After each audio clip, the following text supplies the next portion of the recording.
nhà phong lan chính nè yên ở vi hồ sắp chữ nhụy chính lại ba lan chính nè yên ở lại ban cha nè ngô na con nhau ba chính nè yên ở tình y lạc lâm như cha nghìn tê kén ba tê yên angin phai sắc lạc tuổi sâu ating pa lệ tay yam pa tê yên tuổi như ating la ke pan pa pa chính na yên aya anu chon pa chính na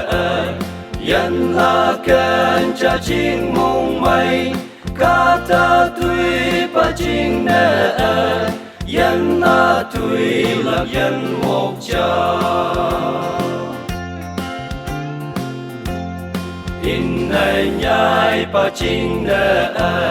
yên là xịp lạc tui như ô ta pa te yên hậu nè tam hu cụ tui sơ mi ta pa te yên ai ha yai tâm lạc lâm như cho khai mô pa te yên chu mẹ ha lạc tui sơ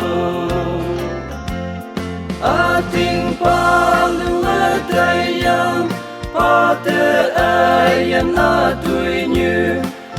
tình la ke pan pa pa chính nè yên aya anu chon pa chính nè yên la kén cha chính mong mây kata tui pa chính nè yên tuổi lạc yên một cha